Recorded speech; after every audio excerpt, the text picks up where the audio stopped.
dive on into it, man, because this is it's a fascinating time for South Carolina basketball. I think, especially talking about the biggest stage of all of basketball, when you look at the Yep. finals and the key cog for the Bucks even getting to this stage with Giannis going out was Chris Middleton, the guy who used to star in this state. What have you seen from his progression, and what does it mean, you think, to this state to see guys like Middleton take on elevated roles, and what does that do for basketball here? Well, Middleton has somewhat of a unique story. Came out of Portugal in Charleston and went to Texas A&M. Wasn't highly recruited, and he's just been a guy that's found a way to impact the game through the one thing that will always be a part of basketball, and that's through great shooting. And with Giannis going out, I think what he's done is he solidified himself as one of the best shooters in all of the NBA, and it makes it even more special because he's a South Carolinian. So it's been fun to watch. In terms of Skeeza basketball, what do you think that does to see someone like that rise through the ranks and make a name for himself? Well, I think he was the start of it, and you go back to Milton Jennings and Chris Middleton, even the Seventh Woods, and you saw a guy like Zion Williamson just take it to an entirely new level. I think several years ago, because of the success that we've seen individuals have coming out of Skeeza, that's kind of dispelled that notion that there's a huge gap between public school and private school. And they've done a really good job. And to see Chris Middleton on the big stage performing the way that he's performed, I think only cements that notion that the gap between public school and private school has been closed. Someone who grew up in the capital city here and played his high school basketball here and his college basketball here, how would you describe the basketball culture and the environment and the love for the sport that perhaps some outside the state don't quite understand? Yeah, it's at an all-time high. And I know for me, you're talking about a guy that's been up close and personal and intertwined in local basketball since the mid to late 80s. And I've seen a lot of really, really good players come through the city. But I couldn't even begin to have this conversation without acknowledging the impact of an Alex English, an Xavier McDaniel, a Tyrone Corbin, a Rodney Taylor, some of those guys, a Glenn McCants, guys that came through Columbia that went on and had, in the case of Tyrone, Xavier, and Alex, went on and had NBA careers. Then you think about a Jermaine O'Neal, a Kevin Garnett.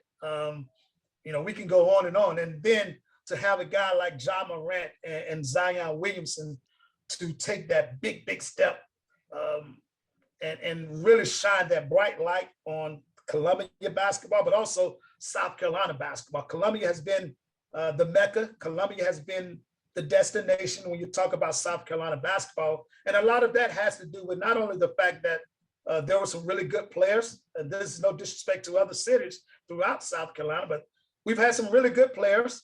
We've had some really good coaches. And I don't mind saying it, our local media does a great job of helping build the brand of basketball, and it's given other cities throughout the state something to try to emulate. But Columbia has always been a destination.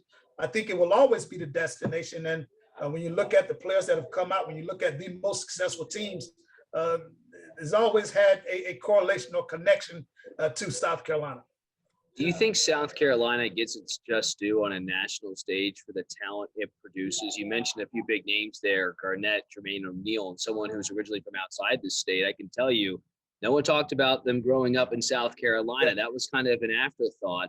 And now with the rise, as you mentioned, Ja and Zion, it's like now they're starting to talk a little bit more about South Carolina. Asia Wilson's a big part of that as well because of her stardom on the Olympic stage, WNBA. People are recognizing here, South Carolina homegrown talent. You feel with the rise of stars like someone I just mentioned, now you talk about Chris Middleton and Torrey Craig now playing on a bigger stage. Is it just time for people nationally to start respecting what's been done here in South Carolina, that this is a basketball-rich state? Yeah, I think it is. And getting getting guys like Ja Morant and Zion Williamson going 1 and 2 in the NBA draft, having the success of an Asia Wilson and what she's been able to do. You look at the Final Four run that South Carolina was able to make under Frank Martin, and not only just the run that they were able to make. But two of those guys ended up being in the NBA from that team. Three of those guys, Chris Silva, PJ Dozier, who looks like he's on the verge of signing a nice contract, Sindarius Thornwell, then of course Dawn Staley with the platform that she has. Her name is not only big in women's college basketball, but her name is synonymous with sports. Like everybody knows who Dawn Staley is, the success that they've had. But I think when you talk about the level of respect that South Carolina will get or won't ever get, we'll never be on the level as a New York.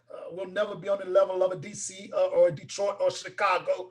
Those are the cities, those are the areas that immediately come to mind when you're talking the best basketball players. And a lot of that has to do with what the inner struggles that South Carolina basketball is subjected to here in the state. And that comes from the presence of football. That comes from the success and the overall thought of South Carolina and South Carolina being a football state.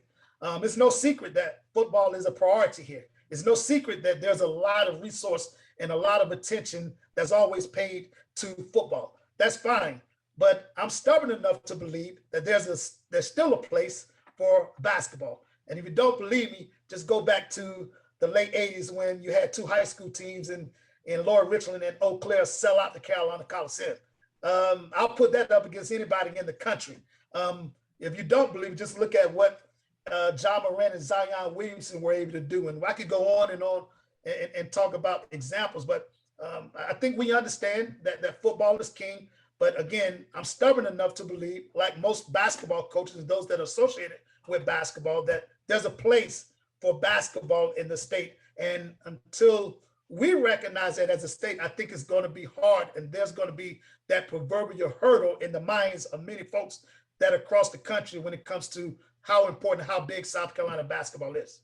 But it seems like even since I've been here, since 2011 to now, the popularity of the sport and the willingness to invest in it has grown. And I think we've seen that when you look at the latest brands, recruits coming through. If you look at the next couple of classes, there's some really big names nationally right here in South Carolina and in the Midlands that are on the national radar and garnering all this attention. You look at the Chick-fil-A Classic, you have the beach ball stuff down by the shore, you have your event, MLK, then you have SC Pro-Am. You think with all these different basketball events and this uprise in talent, is it starting to change maybe the thought process and the recognition of young talent in this state? Because all these big events are coming here and the popularity, the talent growth seems to be on the rise.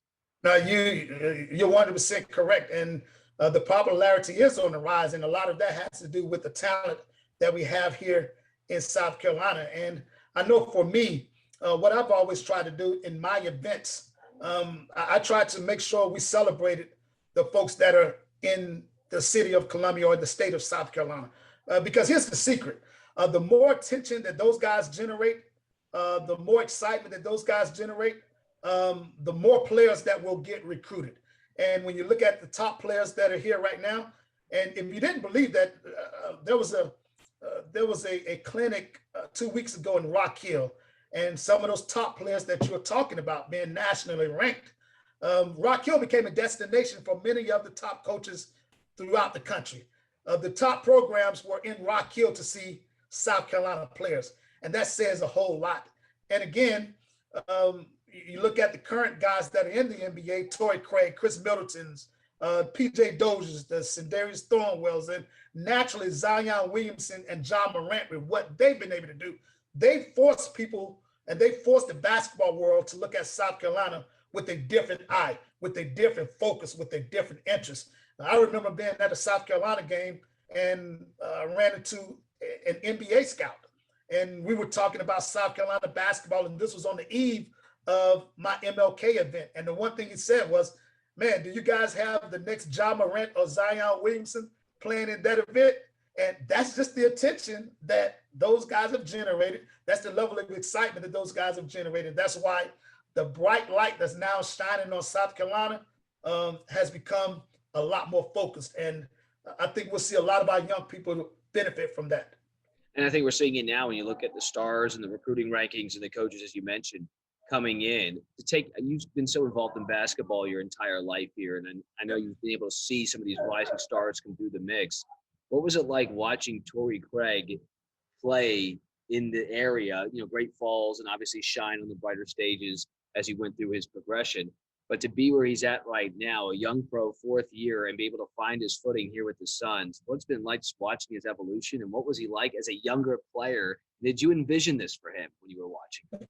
Well, I don't think anyone can envision that, to see a young man from Great Falls kind of come up through the system. And he wasn't highly recruited. He played at USC Upstate, had a great career there. And a lot of people may or may not know, before he actually signed an NBA contract, I think he played in the G League, but he also played overseas for a couple of years before he even got the opportunity to play in the G League, and ultimately signing a two-way contract in the NBA. Now he's signed a multi-year deal. So the one thing that I appreciate about him more than anything, and what's been really enjoyable watching him play, is what a kid, what a great human being.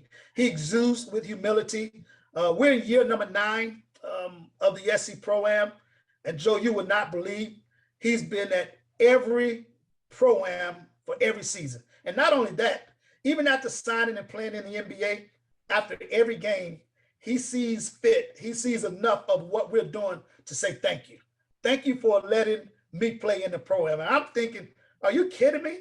I mean, you're playing in the NBA. I'm sure that you're getting invited to play in all type of different events throughout the summer, but you remain true to your state. You remain true to what we do. And that's the type of guy that we all root for. Yeah, I always find it to be quite amazing, a testament to who you are when you have these big names, guys playing the NBA that want to come back and show face, to put their name out there for this event, and to keep drawing that big light and popularity to this to help grow the game. And Chris Middleton's been one of those guys as well. Yeah. And again, we talked about at the very beginning, the fact that he's in this conversation as being this elite player, an all-star caliber guy, when maybe when you look at him on the surface, you're like, this can't be a stud, but he is, and he's playing like it right now. What do you expect from him in this finals, knowing Giannis is hurting? They're going against really what seems to be a more loaded and more versatile Suns roster, with CP3 really adding to that. He seems to be much healthier than what we'll get out of Giannis, depending what we see in game 1 if he plays. But how much does Middleton need to how much can this do for Middleton's career if he balls out in the finals, knowing Giannis is hurt and he's going against a very talented, hungry Suns team? Yeah, even though I think it's been a blessing that Giannis in a way got hurt, because I think what is done, and of course you don't wish anyone to get hurt, but because this situation, it's unleashed a Drew Holiday who's been terrific on both ends of the floor, and it's unleashed a more aggressive Chris Middleton.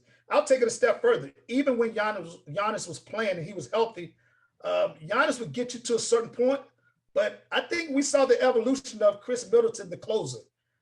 He'd begun to knock down some clutch shots.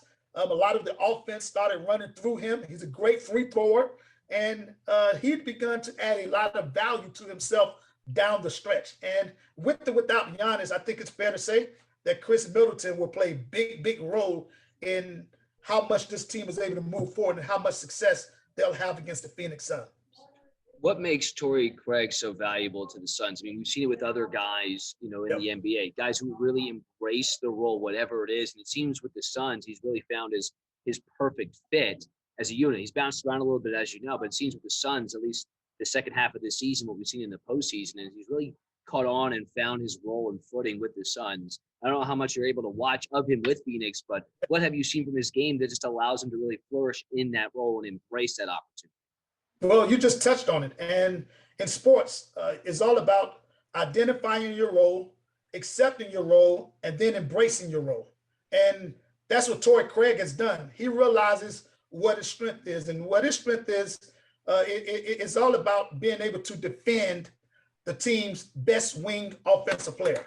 And that's just not something that's the norm at that level. And anytime you can take on the team's opposing best offensive wing player, then you add value to yourself. And that's what he's done. That's what he's found success in. He understands it. He embraces it. You don't see him out there trying to score 10, 15, 20 points. He takes open shots when he gets it. He knows that his bread is buttered on the defensive end when it's time to match up against the opposing team's best offensive players. And he's done a really good job of creating a certain level of value, but also showing that he belongs on the big stage. Right. I think it certainly means something if one of these guys, again, they're coming home with a ring and they're bringing it back to South Carolina. And you know they're going to. We're going to see these guys are visible in the state. And so what does that mean for guys who are from here getting that opportunity to play on the big stage? And one of them's bringing back a ring here to South Carolina and celebrate with the community. Well, it means a ton. And not only does it mean a lot for the entire state of South Carolina, but as a youth advocate, as a person that's always trying to provide examples for young people to follow, there's an old adage that you can't expect kids to be what they can't see.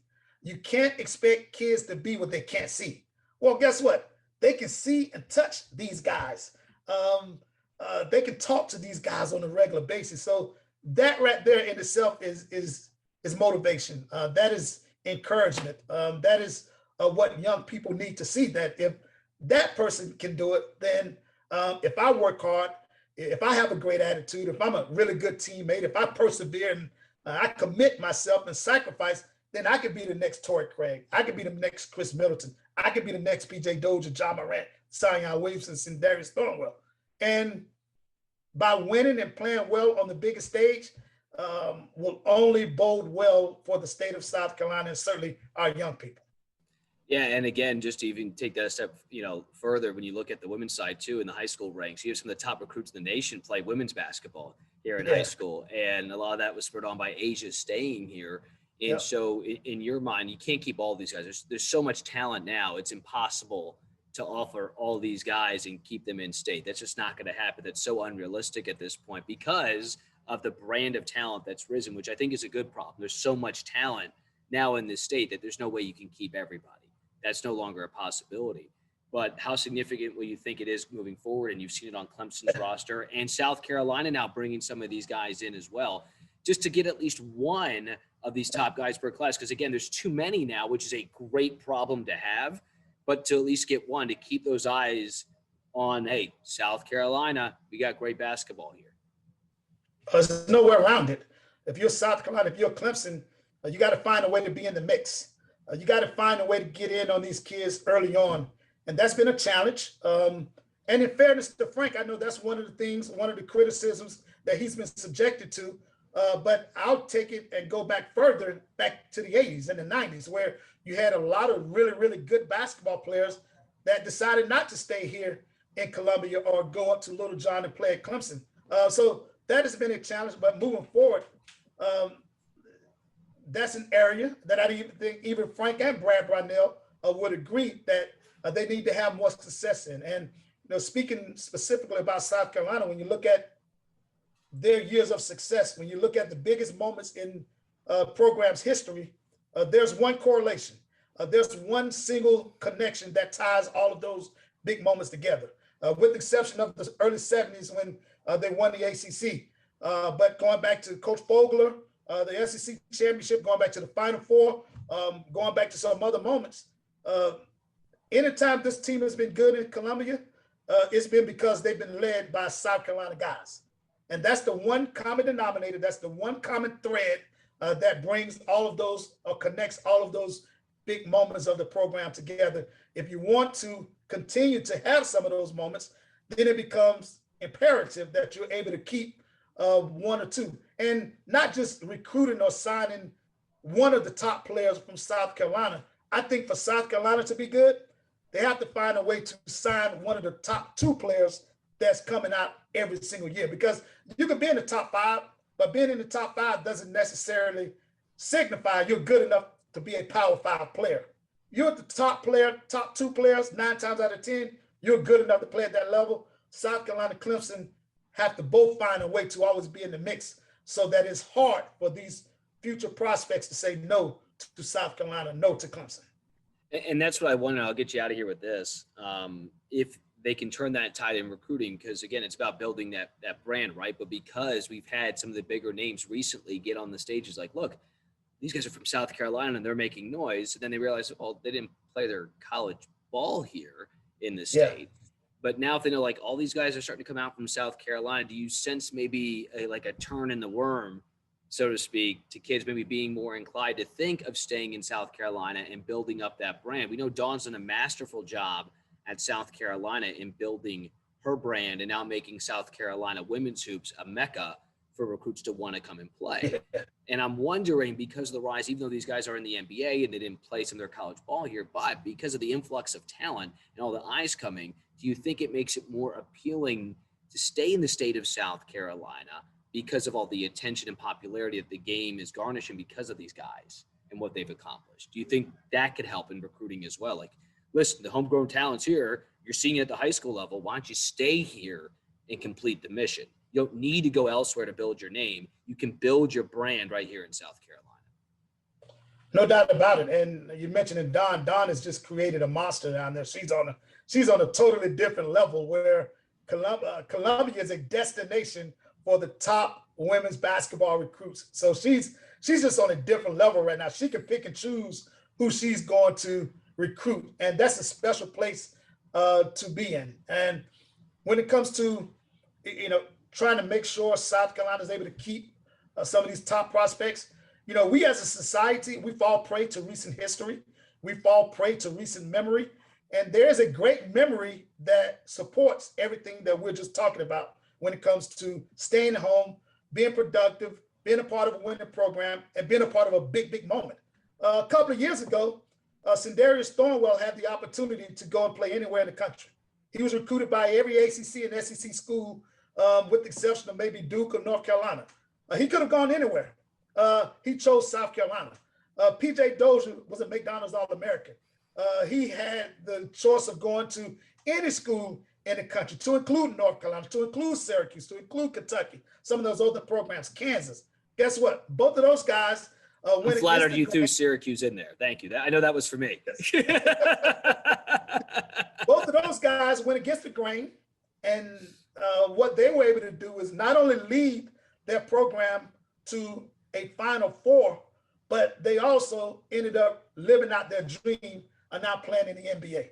And that's been one of the things that's been held against South Carolina from a recruiting standpoint. Well, those guys dispelled that notion. Those guys dispelled that belief. So if you're looking for an example, which is what we do, we fall prey to recent history, recent examples, look no further than what those guys were able to do by staying home, getting their program to the Final Four, and having the opportunity to live out their dream of playing in the NBA. I don't think there's a better story. I don't think there's a better example than those two guys. I'm with you on that one. Carey, as always, I'm going to close out the recorded portion of the interview right here. Appreciate your time and sharing your insight on this subject.